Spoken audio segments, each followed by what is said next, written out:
US capitalism, the best of times and the worst of times. And this is a great time to be discussing capitalism, for it has a lot of problems slowly acquired in the last few decades, especially in the US, where capitalism, as it is embedded in democracy today, is deteriorating rather rapidly and rather obviously. Yet in some other ways, US capitalism today represents a flowering of Joseph Schumpeter's concept of creative destruction. So for US capitalism, this is indeed the worst of times and the best of times. Other rich countries, for good or bad, get to miss both its vitality and its worst vices. Capitalism, in my opinion, does millions of things very well, far better than any planned economy. In fact, it only does a few things worse than planned economies. Unfortunately, this handful of failures are all threats to our long-term existence. They are externalities or the tragedies of the common: soil, water, air, natural disasters, and COVID-19 as an example. Soil. Current farming is unsustainable. Erosion alone leaves us with just 60 good crop years. We lose 0.5% of our arable land every year.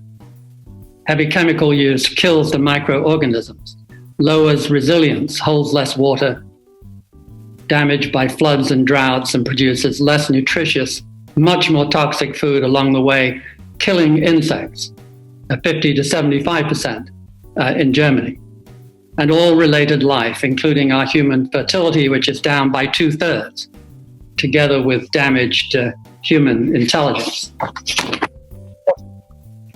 Overuse almost everywhere, but especially India, China, the US, where alfalfa is grown in deserts.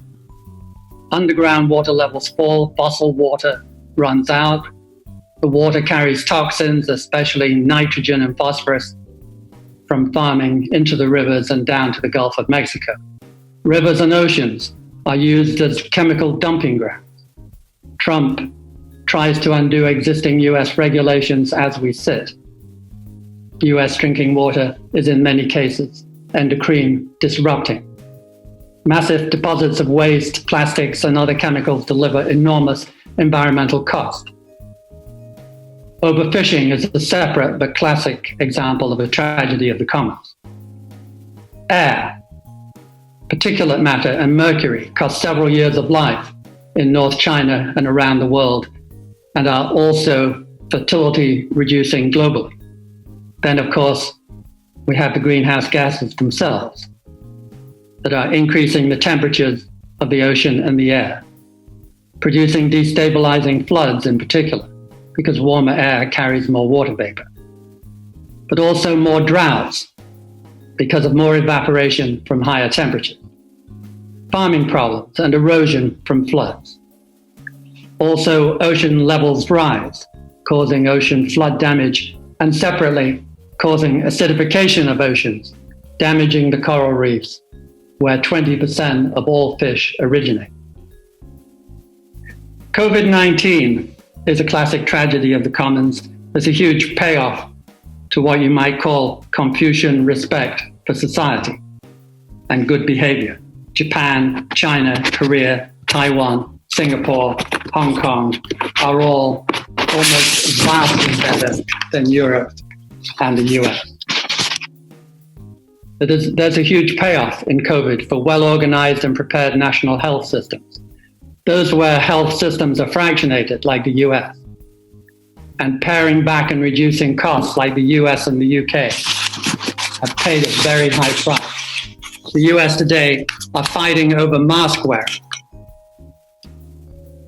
It's like they're pushing for the freedom to do damage to others, which would be like pushing for the right to drive drunk. And COVID-19, however, gives a straightforward, simple grade. You in Germany and Austria get a pass, in my opinion, or a D. In the UK, Massachusetts, where I live, and the US simply fail. They are 5 times worse. than Austria and Germany.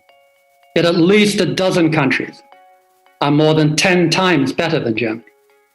Those 6 Asian countries I previously listed, plus Australia, New Zealand, Slovakia, Norway, Iceland, and several more. Even Greece and Romania are 5 times better. The tragedies of the commons will never be solved by corporate altruism. Corporations will apparently always defend the toxicity of DDT or glyphosate and the healthiness of coal.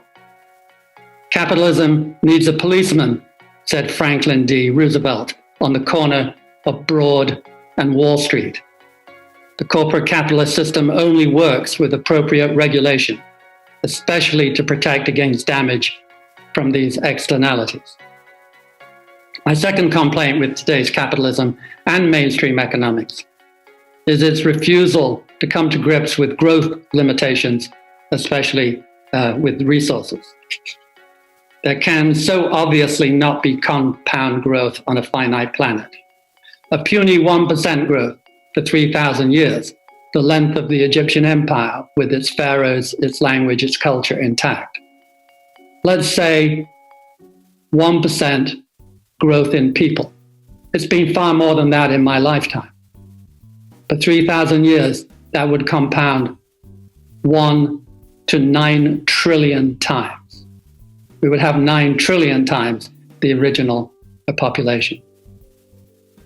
Mainstream economics also makes do with capital and labor.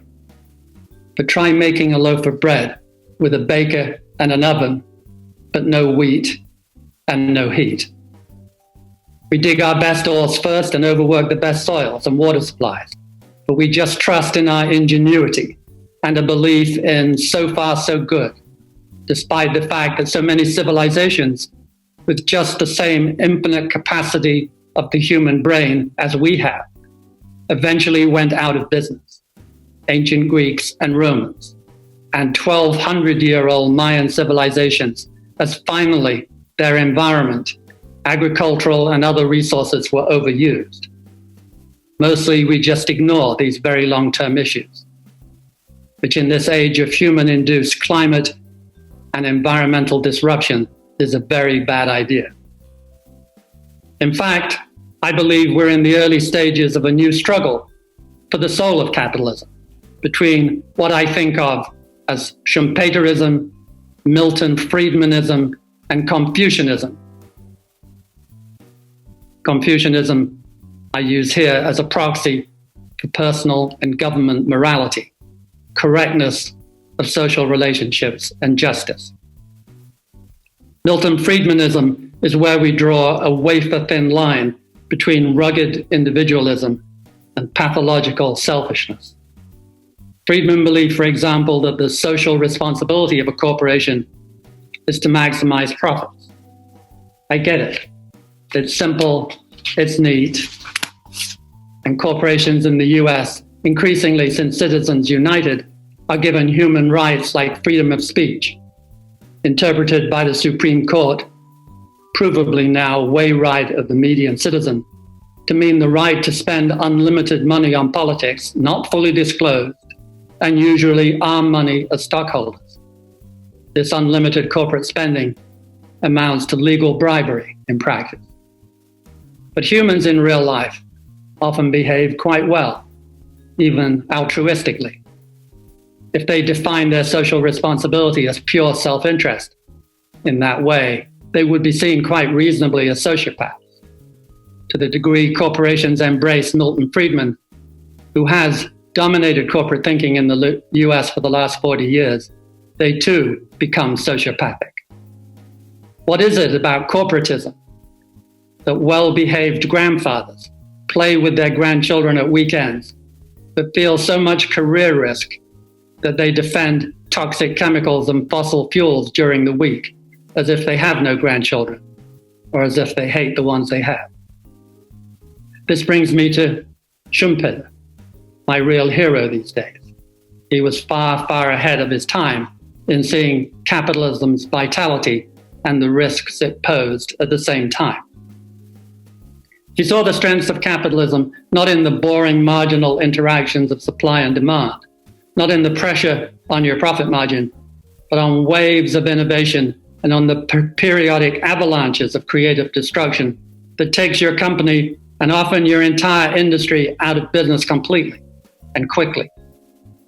And the US today may be showing these forces at work far more obviously than Europe or even the US itself did in the 90s and 30s and 1940s when Schumpeter, a good Austrian Czech, was teaching at Harvard.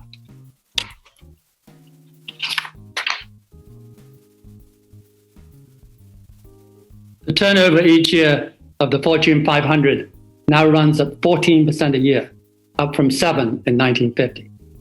The US S&P has shown an astonishing 80% outperformance in earnings since 2010 over the rest of the developed world.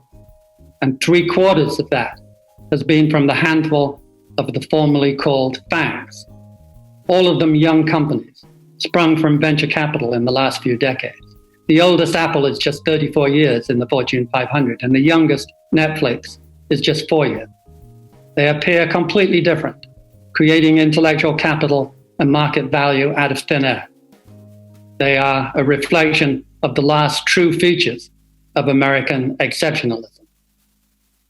Venture capital and the great research universities so closely related to venture capital, of which the US is said to have 15 out of 20.